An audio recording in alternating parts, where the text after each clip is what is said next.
He struck her 100 times until her tears carved rivers down her face, then threw her out into the cold with nothing but her shattered pride. Everyone thought she had disappeared forever, broken and erased. But years later, she returned, with his son in her arms, and an empire in her name. If you're ready to enjoy this thrilling story, click subscribe right now and tell me where in the world you're listening from. I'll be glad to know this story reaches every part of the world. Now let me take you back to where all the drama began. The night of November 17th, 2018, still felt like a dream she couldn't wake from.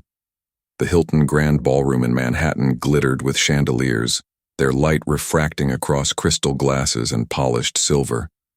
Women floated in gowns that shimmered like water, and men stood in sharp tuxedos, their laughter carrying over the sound of clinking champagne flutes. The Sterling Foundation Gala was not merely a charity event. It was the nexus of power, money, and influence. And at the center of it all was Nathan Sterling. Nathan wasn't just wealthy. He embodied the myth of the American millionaire. Tall, square-jawed, with that smooth smile that had charmed investors, politicians, and the media alike. His shipping empire stretched from New Jersey to Rotterdam, and his reputation as a hard-nosed businessman was matched only by his reputation as a playboy. Yet tonight all eyes weren't on his business ventures. They were on the stunning black woman at his side, Amara. Amara's presence lit up the ballroom in a way chandeliers never could. Her gown, white, sleek, and impossibly elegant, hugged her figure with a quiet dignity. But it wasn't the gown that drew whispers. It was her aura. She carried herself with the quiet poise of someone who had survived storms and chosen grace anyway. When Nathan took her hand and led her to the center of the room, even Valerie, the woman in the blood-red gown standing among the guests, couldn't mask the flash of envy in her eyes. The applause began before anyone knew what was happening. Nathan dropped to one knee, his perfectly styled hair falling into place as though rehearsed. Cameras flashed like lightning, guests gasped, and Amara's hands flew to her mouth. Amara Williams. Nathan's voice boomed, rehearsed and smooth. From the moment I met you, I knew my world would never be the same. Will you marry me? Her tears glittered beneath the chandeliers as she nodded. Yes, Nathan, yes. The room erupted into cheers. Valerie clapped with exaggerated delight, but her smile didn't reach her eyes. Somewhere deep inside, she already knew. This wasn't her moment, but she intended to make it her story. That night marked the beginning of what the tabloids hailed as a fairy tale. From heiress of humility to queen of sterling, the headlines read. Amara had grown up far from wealth. Born in Baltimore, she was the daughter of a schoolteacher and a nurse raised on hard work and faith. She'd met Nathan at a gallery opening in Soho in 2017, her natural warmth standing out in a room of pretense. Nathan had pursued her relentlessly, promising her the world. And for a while, he delivered. Their wedding in March 2019 in Santorini became a media spectacle. Photographs of Nathan kissing Amara against a backdrop of whitewashed domes and the Aegean Sea splashed across Vogue and Forbes. For the public, they were the embodiment of glamour, wealth, and love. But behind closed doors, cracks had begun to form. At first, it was subtle. The way Nathan grew distant during calls, the endless trips for business with Valerie by his side, the dismissive comments when Amara tried to talk about her charity projects. By July 2020, while Amara was launching a women's empowerment initiative for underprivileged communities, Nathan was spending nights in penthouses she never saw. The pandemic had slowed the world, but Nathan's hunger for expansion and Valerie's influence only grew sharper. Amara's doubts turned into dread in September 2021, when she noticed Nathan's indifference becoming more pronounced. He no longer came home before midnight, and when he did, his temper was short. Valerie was always there, her name on travel itineraries, her presence explained away as necessary for business. Then came December 2021, the night that would change everything. It was a Thursday, the city heavy with winter chill, when Amara followed her instincts and went to Nathan's office unannounced. The Sterling International building was quiet, the glass facade reflecting the street lamps like a frozen ocean. She walked the polished marble halls with her heart pounding, each step echoing louder in her chest. When she opened the mahogany doors, the world shattered. Valerie was there, her blood-red dress unzipped, Nathan's hands on her waist. The look on their faces, shock, guilt, and annoyance rather than shame, burned into Amara's memory. "How could you?" Amara's voice broke, trembling with betrayal. Nathan's jaw tightened. "You shouldn't be here. After everything I gave up for you, you gave up nothing." Nathan roared, and in that moment his mask cracked. Fury overtook reason and his hand flew. The first slap stunned her. The second stole her breath. By the 10th, her cries echoed through the sterile walls. By the time he reached 100, she had collapsed onto the marble floor, her cheek swollen, her dignity shattered. Valerie stood in the corner, her lips parted in shock, but her eyes glittering with something darker: victory. By January 2022, Nathan forced Amara into signing divorce papers. His lawyers stripped her of everything: her accounts, her penthouse, even her jewelry. Society turned its back on her, whispering cruelly behind champagne glasses that she had failed to hold her man. Valerie moved into Amara's old home as though she had always belonged, and Amara vanished. In February 2022, she boarded a one-way flight to Geneva. Alone, carrying a secret she dared not share, she was pregnant. Months later, on October 10, 2022, in a quiet hospital overlooking Lake Geneva, she gave birth to a son. She named him Adrian. He was her light in the darkness, her reason to breathe again. For 2 years, she lived in silence, raising Adrian with fierce devotion, plotting her return. And then, in June 2023, fate intervened. Her estranged uncle, a reclusive billionaire who had built an empire in African energy ventures, died suddenly. Against all expectations, his will named her the sole heir. Practically overnight, Amara inherited an empire worth billions, greater than Nathan's holdings. By January 2024, she launched the Sterling Global Foundation in her name. Her photographs returned to magazine covers, this time not as Nathan's discarded wife, but as a formidable figure in her own right. The world called her the Phoenix Heiress. And in August 2024, at a gala eerily reminiscent of the night Nathan had proposed years earlier, she appeared again. Draped in emerald silk, Adrian by her side, she walked past Valerie and Nathan with the quiet confidence of someone reborn. She raised her glass in her voice. "This is Adrian Sterling, my son, our son." The silence that followed cracked the world in half. The tabloids called it the wedding of the decade. On March 9, 2019, the Aegean Sea shimmered in the background as Nathan Sterling kissed his bride under the Grecian sun. White rose petals rained down from the cliffside chapel in Santorini, and the world sighed at the perfection of it all. For Amara, it had been a whirlwind. She remembered the dizzying days leading up to the wedding, the fittings, the guest list that included senators, celebrities, and royalty, the way every detail seemed designed not for intimacy, but for spectacle. But when Nathan held her hand and whispered promises beneath the azure sky, she believed him. She believed that despite the cameras, despite the scrutiny, he saw her. "Trust me," he had whispered that night as fireworks erupted above the caldera. "You're my world now." She wanted to trust him. She had no reason not to, yet. Their honeymoon stretched across the islands of Greece, days filled with laughter and champagne, nights beneath sheets tangled in heat and whispered dreams. For a time, it was everything she imagined love could be. When they returned to New York, Amara stepped into a new life. The Sterling penthouse on Fifth Avenue towered above the city like a fortress, its glass walls offering sweeping views of Central Park. It wasn't just a home, it was a statement. She quickly learned that everything with Nathan was a statement. The cars, the dinners, the parties. Life with him was never quiet, never simple, and Amara, raised in a modest Baltimore row house where her parents stretched every dollar, felt both awe and unease at the extravagance. She remembered calling her mother one evening, her voice hushed so Nathan wouldn't hear. "Mom, it's like living in another world. There's staff for everything. I don't even pour my own coffee." Her mother chuckled softly over the line. "Baby, don't lose yourself in all that marble and glass. Remember who you are." She promised she would. For a time, she kept that promise. She launched her charity initiatives in mid-2019, focusing on scholarships for underprivileged students.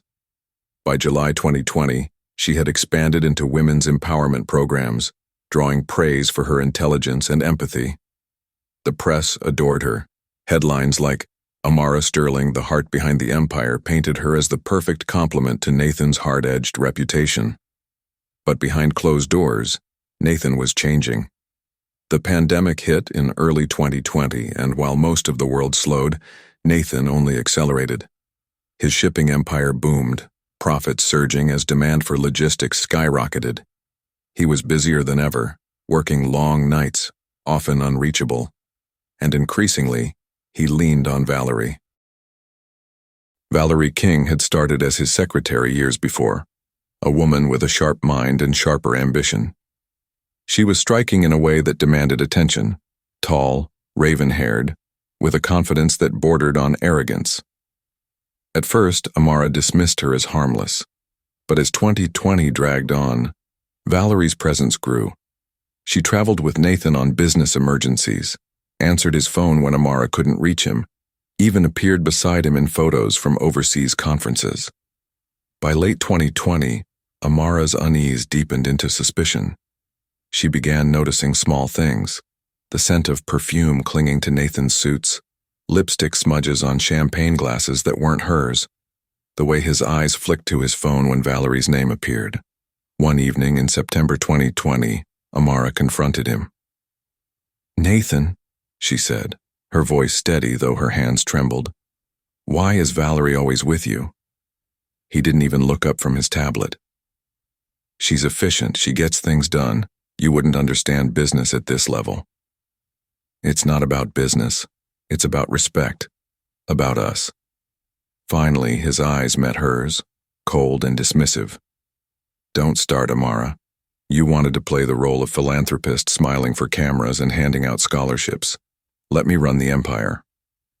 Her throat tightened. "I'm your wife, Nathan, not your accessory."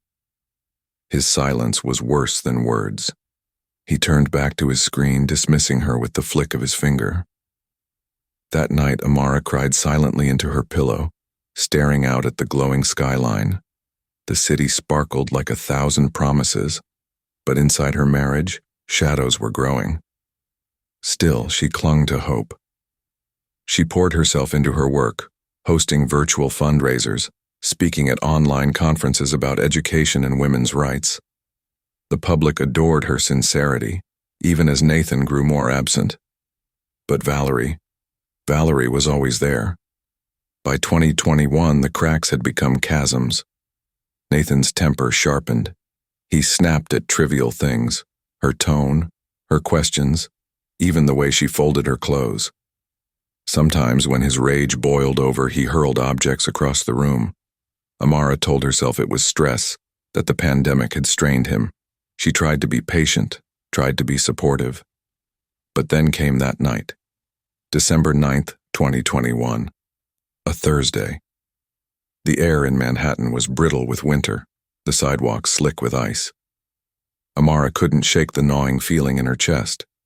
Nathan hadn't come home in 2 nights, claiming urgent work at the office. Something inside her whispered that this was different. She hailed a cab to Sterling International. The building loomed above her, its glass facade gleaming like an untouchable fortress. Inside, the lobby was quiet, the security guard raising an eyebrow as she strode past.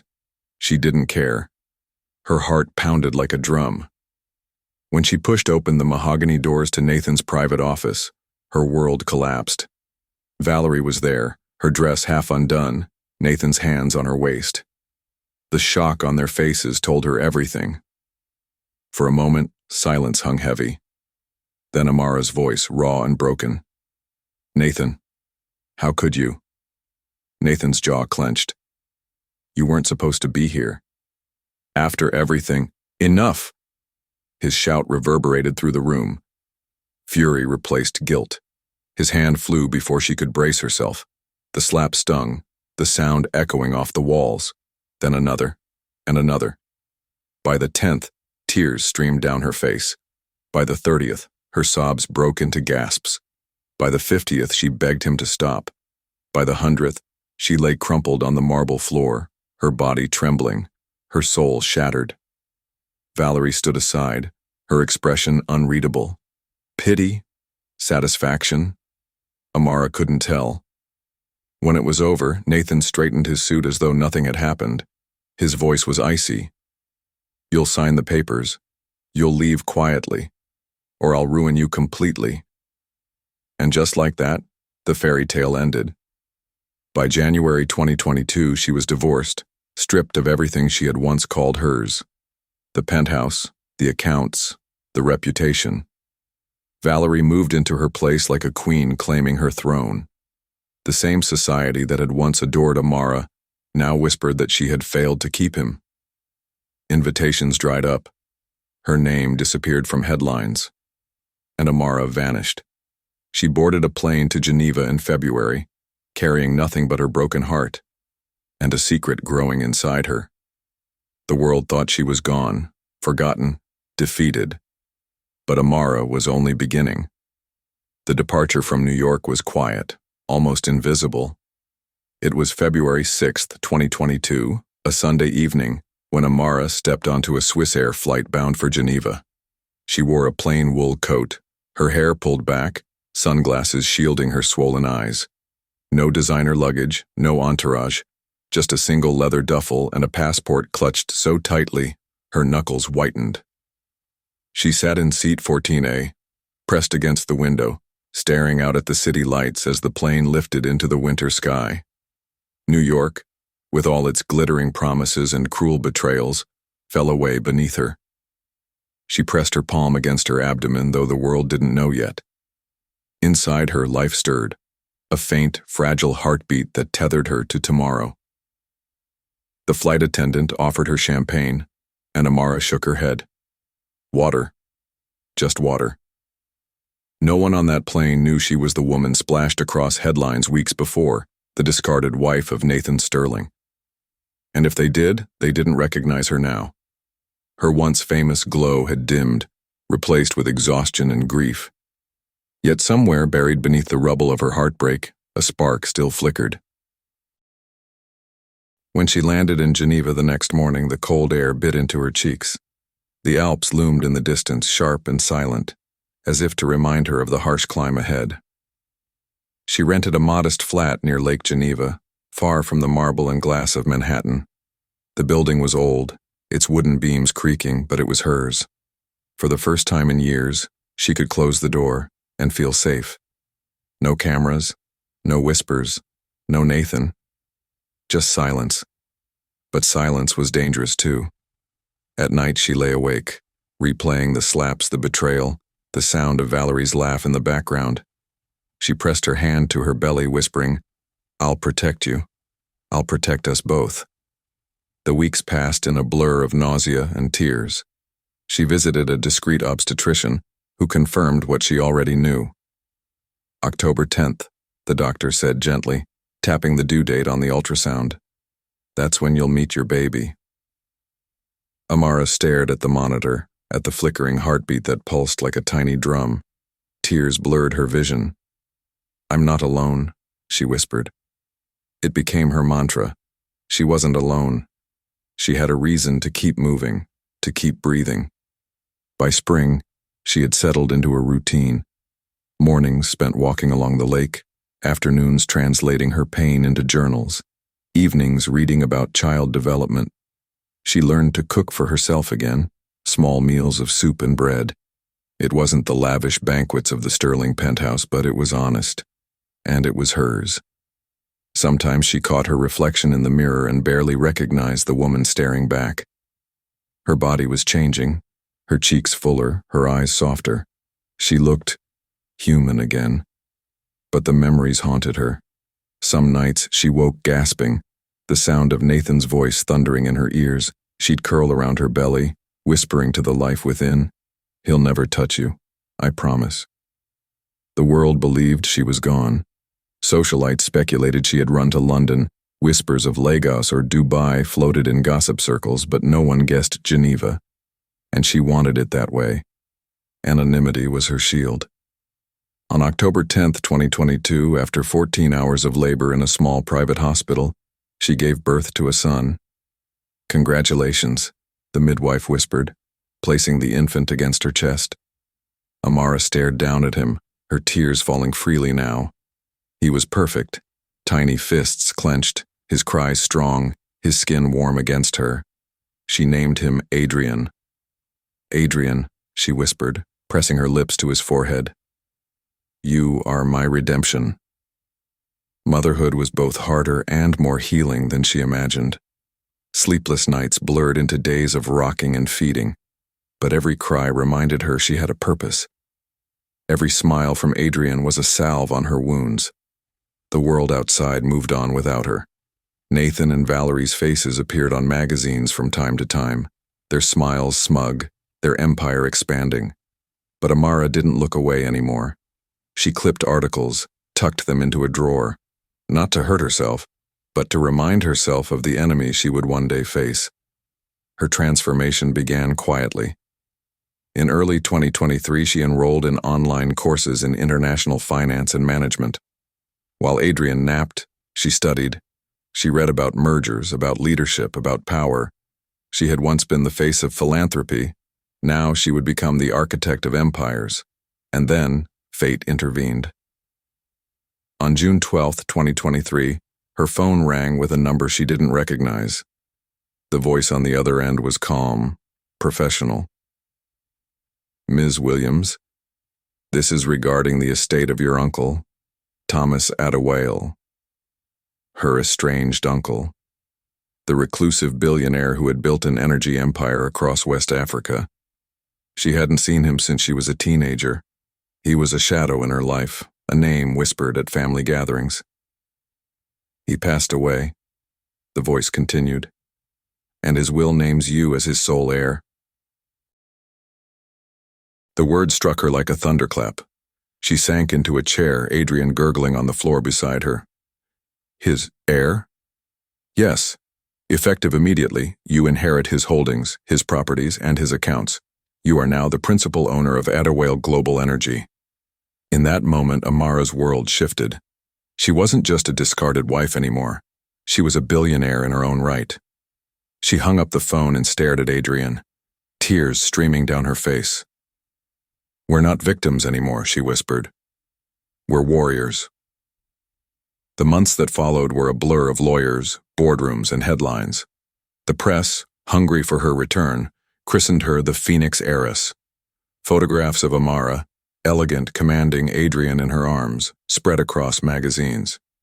She launched the Sterling Global Foundation in January 2024, reclaiming the name that had been stolen from her. And as her empire grew, so did her resolve. She would return. Not as the broken woman Nathan had thrown away, but as the heiress who would dismantle everything he held dear. Her comeback was no longer a dream. It was inevitable. The world first saw her again on March 3, 2024. It was a Monday evening in Paris, the Hôtel de Crillon, glittering with chandeliers and velvet drapes for the annual UNICEF Gala.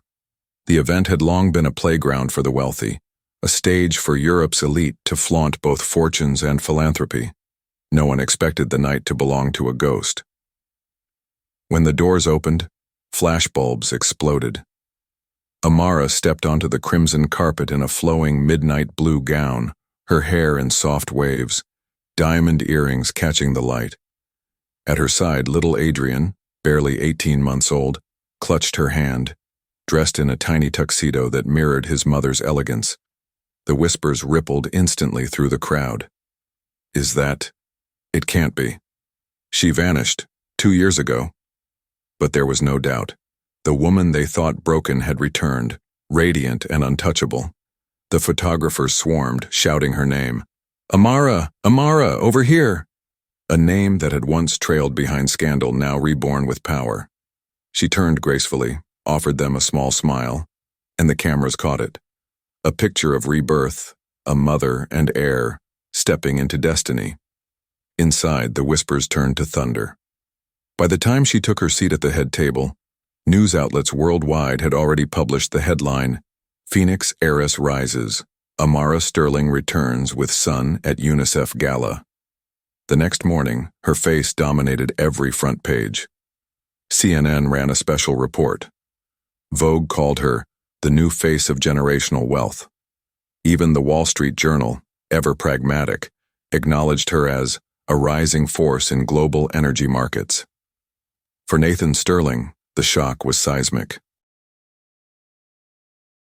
He was in his Manhattan penthouse when Valerie tossed the Financial Times across the breakfast table. On the cover, Amara's smile burned brighter than any spotlight. Adrian was nestled in her arms, eyes wide, the headline screaming her name.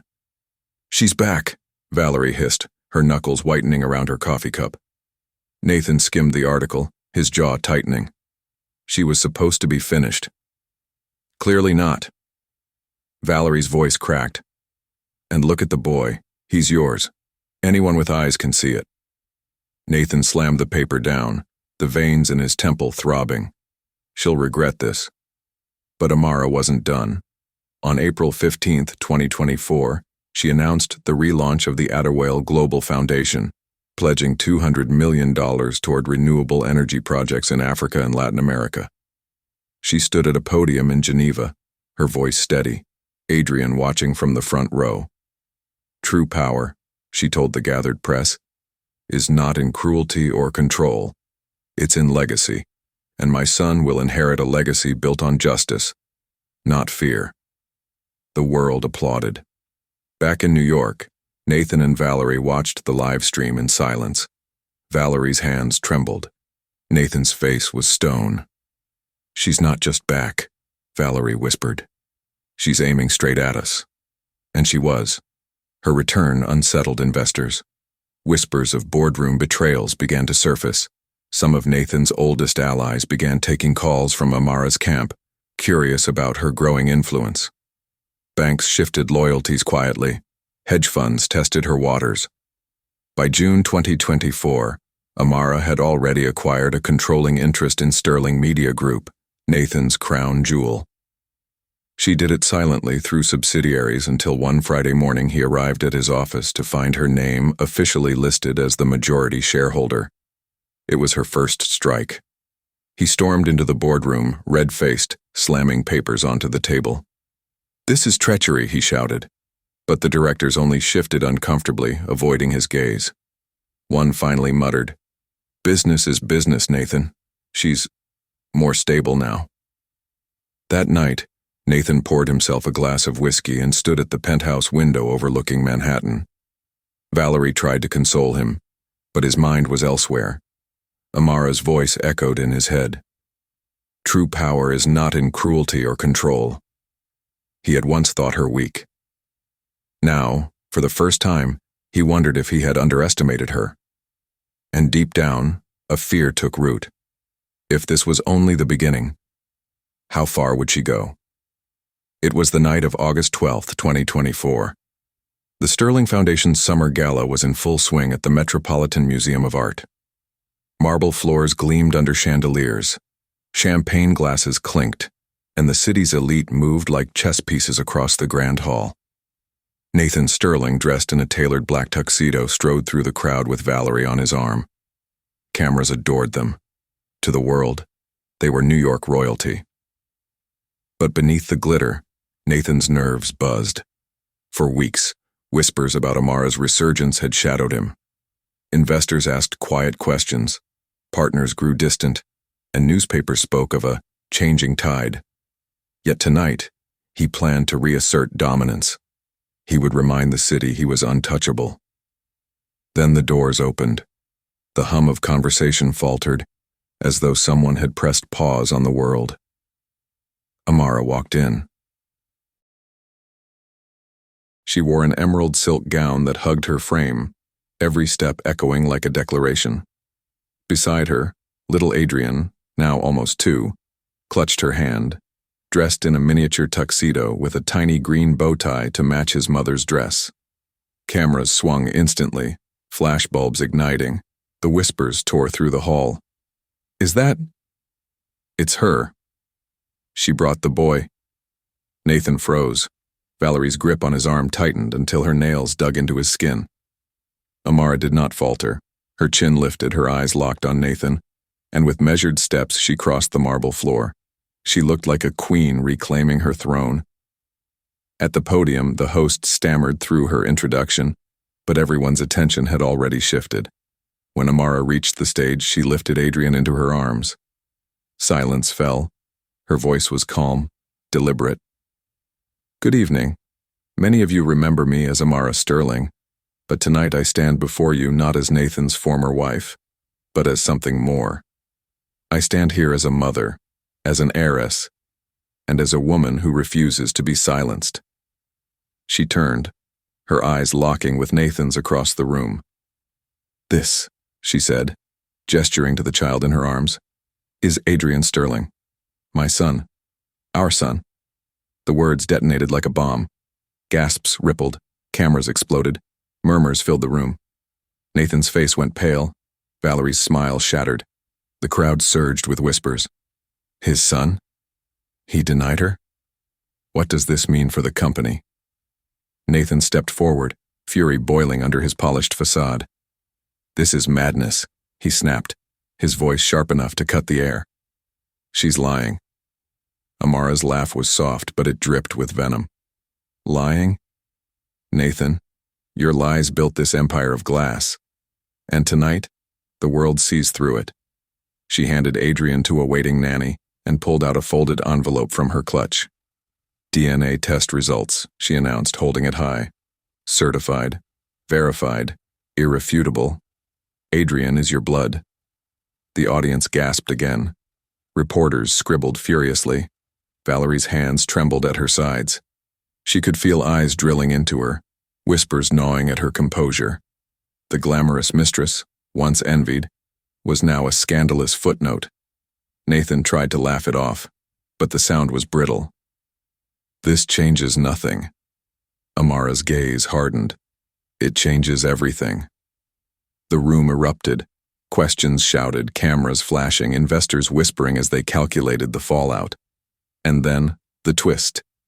Amara leaned closer to the microphone, her voice low, steady, devastating. "For years I stayed silent. For years I carried scars the world never saw. 100 strikes, Nathan. 100.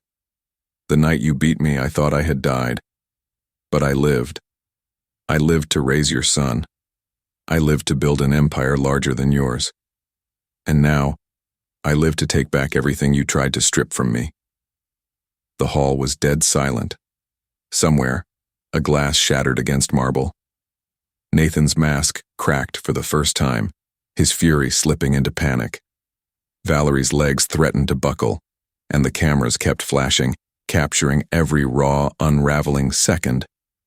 Amara stepped down from the stage, collected Adrian, and walked through the parted crowd like Moses through the Red Sea. People reached out, some applauding, some whispering in awe. She did not stop. By the time the night was over, hashtags trended worldwide. Phoenix heiress, Adrian, Sterling, downfall of a Nathan. And Nathan Sterling, once untouchable, found himself drowning in scandal. But Amara? She had only just begun. The morning after the gala, New York woke to headlines that screamed scandal. Sterling empire shaken by heiress's return. Secret child secret abuse, Amara Sterling breaks silence. DNA bombshell, Adrian Sterling is Nathan's son. News vans crowded outside the Sterling International headquarters on Park Avenue. Cameras camped outside Nathan's penthouse, outside Valerie's boutique, even outside Amara's new Manhattan residence. It wasn't just gossip anymore. It was a storm. At 8 a.m., Nathan stormed into his office, jaw clenched, tie askew. His PR team sat waiting, faces pale. "This is a war," Nathan snapped. Damage control. Now.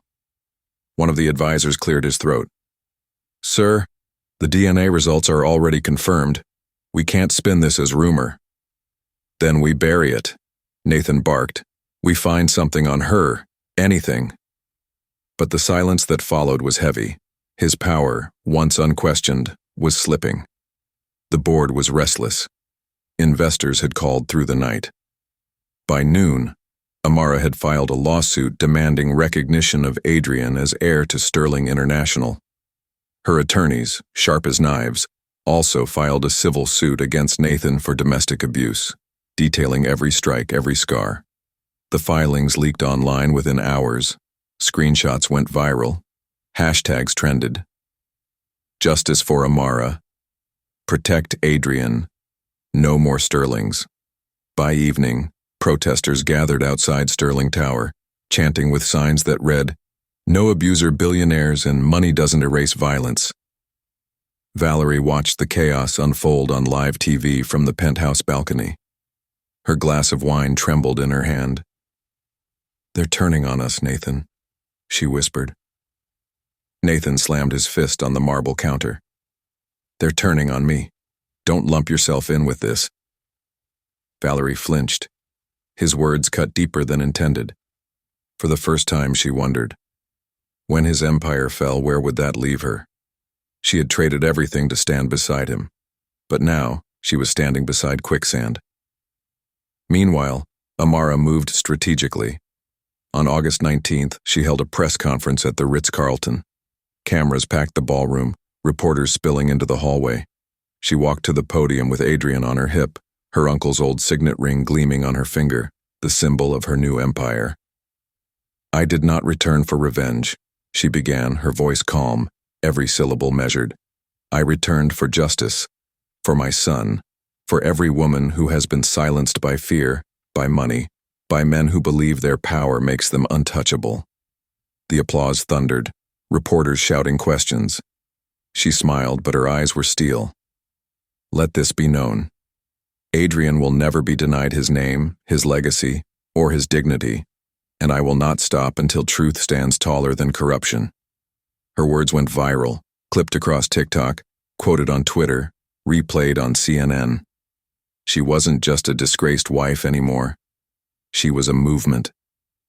In the weeks that followed, Sterling International's stock plummeted. Investors fled. Lawsuits piled up. Banks tightened credit. For the first time in decades, Nathan's empire teetered on collapse. And then came the boardroom betrayal. On September 5th, 2024, Sterling International convened an emergency meeting. Nathan arrived, still radiating arrogance, ready to browbeat loyalty back into his directors. Instead, he walked into a trap. The board had already voted. By majority, Amara was granted a controlling interest in Sterling International's philanthropic arm. Her name was etched into the foundation that once bore his. The photographs of her smiling with Adrian were hung in the hall before Nathan's own team could take them down. He stormed out, veins bulging in his neck while reporters camped outside the glass doors shouted, "Mr. Sterling, how does it feel to be dethroned by your ex-wife? Is Adrian your heir? Do you deny the abuse allegations?" Valerie trailed behind, her face pale, sunglasses hiding her eyes. That night, the penthouse was silent. Nathan poured whiskey after whiskey, his hands shaking. Valerie sat across from him, her patience unraveling. "She's winning, Nathan," Valerie said finally, "and you're drowning." He glared at her. "Shut up." "No," she snapped, slamming her glass on the table. "I gave you everything. I stood by while you destroyed her. And now I'm paying for your sins. Do you think the world will forget that I was there the night you ruined her?" Nathan's hand twitched. For a moment she thought he might strike her. But instead he turned away, his shadow looming against the penthouse window. Down below, the city glowed. But for Nathan Sterling, the lights of Manhattan had never seemed darker. Amara, on the other hand, stood in her son's nursery that same night, watching Adrian sleep peacefully under a canopy of stars painted on the ceiling. She brushed a curl from his forehead, whispering softly, "You will never know the pain I endured, my son. Only the power of rising again." And in her heart she knew this was only the middle. The final reckoning had yet to come. September 22nd, 2024. The rain came down in sheets over Manhattan, turning Park Avenue into a blur of black umbrellas and glistening asphalt. Inside Sterling Tower, the boardroom buzzed with tension. Every director, banker, and shareholder sat rigid, papers stacked in front of them, eyes flicking nervously between Nathan and the newest power in the room, Amara. She entered without hesitation, dressed in a tailored ivory pantsuit, her heels clicking against the polished floor. She carried herself with the poise of a queen stepping onto a battlefield she already owned. At her side was her chief legal advisor, a woman with eyes sharp as blades, and trailing behind a small entourage of analysts who had once worked for Nathan but now defected to her camp. Nathan sat at the head of the table, jaw tight, fists clenched beneath the polished mahogany. Valerie was perched to his right, lips pursed, her hands restless in her lap. She hadn't wanted to attend, but Nathan demanded her presence, another attempt to project unity. But unity was a mirage. Everyone in the room could see it. The chairman cleared his throat. This emergency session has been called to discuss restructuring in light of recent developments. His voice trembled. Developments? Nathan scoffed, his voice sharp. You mean the lies being peddled by my ex-wife? Correction, Amara interjected, her tone crisp. The truth you buried under blood and money. The board members shifted in their seats. Some avoided Nathan's glare. Others leaned subtly toward Amara, as though drawn by the gravity she now commanded. I hold 35% of Sterling International shares, Nathan continued, his voice rising. This company is mine. Not anymore, Amara said smoothly. She slid a folder across the table. As of this morning, I have acquired another 12%, bringing my total stake to 41%. Effective immediately, I hold controlling interest. The silence was absolute. Nathan's face drained of color. Impossible. One of the directors cleared his throat. It's true, Nathan. We verified the transfers. Amara Adewale Sterling is now the majority shareholder. Whispers exploded around the table. Nathan shot to his feet, slamming his palm against the wood. You think you can waltz in here and take what I built? Amara didn't flinch. Her gaze was ice. You didn't build this empire. You inherited it, and you nearly destroyed it with your greed, your abuse, and your arrogance. I won't let Adrian inherit your ruins. Valerie's face twisted, her composure slipping.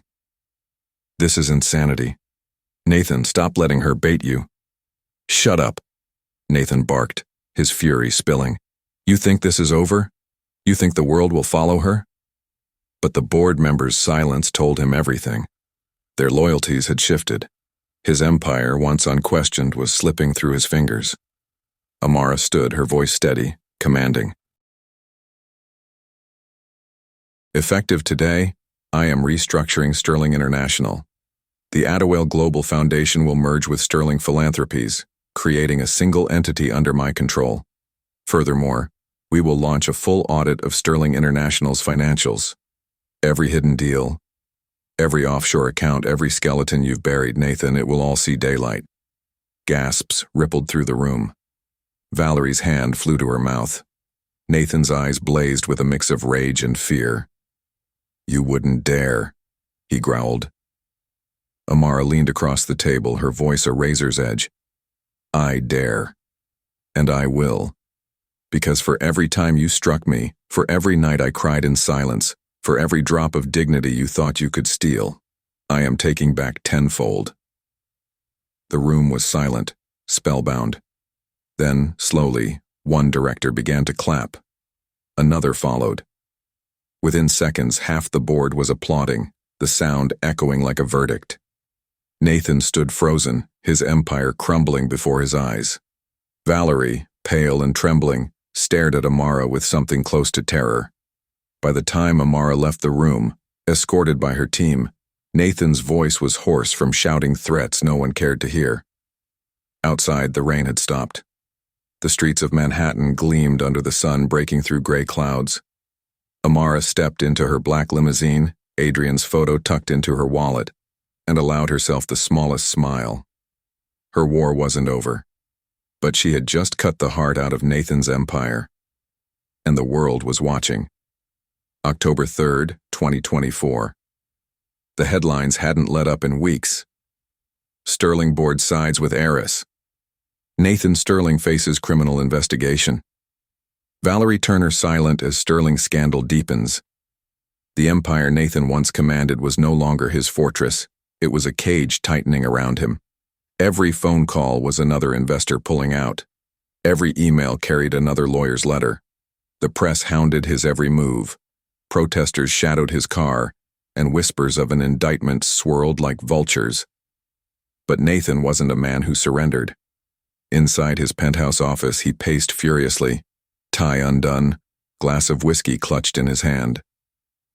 Valerie sat curled on the leather sofa, scrolling through her phone with trembling fingers. Her nerves had worn thin. The once proud mistress now looked like a prisoner. "We hit her back," Nathan growled, slamming his glass on the desk. "Hard. If she wants a war, I'll give her one." Valerie glanced up, her voice weak. "How?" "She owns 41%. The board is behind her. The press adores her. You can't fight shadows, Nathan." His eyes burned. "Then I don't fight shadows. I fight dirty." That night his men hacked into Amara's financial accounts, looking for weaknesses. They leaked false rumors to tabloids that Adrian wasn't his son, that Amara was laundering money, that she had orchestrated her uncle's death. Stories planted like poison seeds. For a moment, it worked. A few headlines raised questions. Social media buzzed with doubt. But Amara had anticipated this. On October 10th, she appeared live on CNN, sitting across from Anderson Cooper. "They can spin all the lies they want," she said, calm and luminous in a navy blazer. "But facts remain. My son is Adrian Sterling, the rightful heir. The DNA proves it. And as for money laundering, I invite the FBI, the SEC, anyone, investigate me. You will find nothing but truth." Her confidence crushed Nathan's smear campaign within hours. The lies turned against him, painting him as desperate and guilty. Investors fled faster. Valerie confronted him days later, her patience gone. "You're destroying yourself," she spat, standing in their penthouse kitchen, her hair unkempt, her eyes wild. "And you're dragging me down with you." Nathan slammed his fist against the counter, inches from her face. "You wouldn't have anything without me." Her voice cracked into a scream. "I wouldn't have ruin without you." For the first time, she didn't flinch under his rage. Instead, she grabbed her purse and stormed out, slamming the door so hard the windows rattled. Nathan stood in silence, breathing hard, realizing the truth. Valerie was slipping away. But his pride refused to bend. On October 25th, he made one last gamble. He called an emergency shareholders meeting at Sterling Tower. He planned to unveil evidence against Amara, fabricated documents his men had forged to make it appear as though she'd stolen company funds. The auditorium filled with shareholders, cameras, journalists. Nathan stood at the podium, chest puffed, his voice booming as he presented the files. But before he could finish, the doors opened. Amara walked in. She wore a charcoal gray suit, her posture unbreakable, Adrian's photograph clipped inside her folder. At her side, 2 federal agents strode forward, badges flashing. The room erupted in gasps. "Mr. Sterling," one agent announced, "you are under investigation for fraud, domestic abuse, and obstruction of justice." Nathan froze, sweat breaking across his brow. "This is a setup," he shouted. "She's behind this. She—" Amara's voice cut clean through the chaos. "No, Nathan. You are behind this. Every lie, every strike, every dirty deal, it all leads back to you, and tonight the world sees you for what you are." The cameras caught everything. Nathan's fury, his denial, the moment the agent stepped forward with handcuffs. His empire, once the symbol of his power, was now the stage of his humiliation. Valerie watched the footage from a hotel room across the city. For a long time, she said nothing, just stared at the man she had given her life to as he was led away in disgrace. Then she turned off the TV, packed her bags, and booked a one-way flight to Milan.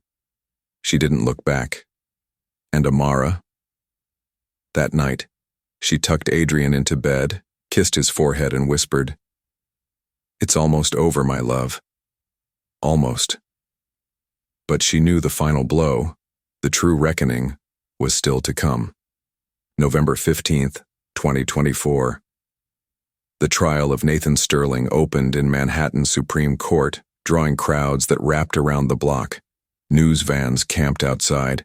Protesters held signs demanding justice, and the world tuned in to watch the mighty fall. Inside the courtroom, Nathan sat at the defense table, pale and drawn. His once impeccable suits now hung loosely on him, his eyes shadowed from sleepless nights. Gone was the confident tycoon. In his place sat a man cornered, stripped of power, clinging to scraps of pride. Across the aisle sat Amara. She wore a simple black dress, her posture straight, her gaze unwavering. Beside her, Adrian sat quietly with a nanny, drawing pictures with crayons. To the jury, to the press, she was not just an heiress, she was a mother standing for justice. The prosecution laid it bare: financial fraud, bribery, tax evasion. But the most damning evidence wasn't money, it was violence. Amara's testimony cut through the courtroom like glass. "In December 2021, she said, her voice trembling only slightly, "he struck me over and over, 100 times. I lost count at some point. I remember lying on the marble floor, tasting blood, thinking I would never see another sunrise." The jurors shifted, some wiping tears. Reporters scribbled furiously. Nathan sat rigid, his jaw clenched, but he couldn't silence her anymore. Then came the twist. Valerie was called to the stand. When she walked in, the entire courtroom gasped. Once the polished mistress draped in couture, now she looked gaunt, weary, her hands fidgeting as she swore the oath. Her voice broke as she spoke. "I thought he loved me, but I was wrong. I watched him destroy Amara. I watched him cover it up. And when the walls closed in, he turned on me too. I can't protect him anymore." Her testimony sealed Nathan's fate. By December 2nd, the jury delivered its verdict: guilty on all counts. The sentence was swift: 25 years in federal prison. Nathan Sterling, once the golden boy of Manhattan, was led away in handcuffs, cameras flashing, the world watching as the empire he inherited crumbled into dust. For Amara, it was over. On Christmas Eve 2024, she stood on the balcony of her Geneva estate, snowflakes drifting around her. Adrian toddled beside her, clutching a toy plane. She wrapped him in her arms, breathing in the peace she had fought so long to find.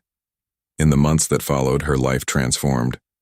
She merged her inheritance with Sterling International, rebranding it the Adawale Sterling Group. The empire now bore her name, her legacy. She expanded scholarships, launched renewable energy projects, and built shelters for women escaping abuse. Every step was a reclamation, not just of power, but of purpose. The press called her the Phoenix heiress, but in quiet moments, she simply called herself Adrian's mother. That title mattered more than all the others. And yet, the world hadn't forgotten. In January 2025, at a gala in Washington, D.C., Amara stood before global leaders. Cameras flashed as she addressed the crowd. "I was once silenced, beaten, stripped of everything I had, but I stand before you now, not because of vengeance, but because of resilience. To every woman who has been told she is powerless, to every child denied a future, let my story remind you, you can rise, you can rebuild, and you can win." The applause was thunderous. Adrian, in his tiny tuxedo, clapped along, his laughter ringing like a bell. Back in New York, Nathan watched from a prison television, his eyes hollow. Valerie had long vanished into anonymity, starting over in Europe with nothing but regrets. His empire was gone, his name a stain, his legacy buried under shame. But Amara, she had rewritten the story. On September 22nd, 2025, exactly 1 year after she seized control of Sterling International, she stood with Adrian on the steps of the company's headquarters, the new logo unveiled above them. Reporters crowded the street, their voices echoing. "How does it feel, Amara?" one shouted. She smiled, her hand resting on her son's shoulder. "It feels," she said softly, "like justice." The crowd roared, cameras flashed, and for the first time in years, Amara's laughter, free, unbroken, radiant, filled the air. The story had begun with 100 strikes meant to break her. It ended with a legacy meant to last 100 lifetimes.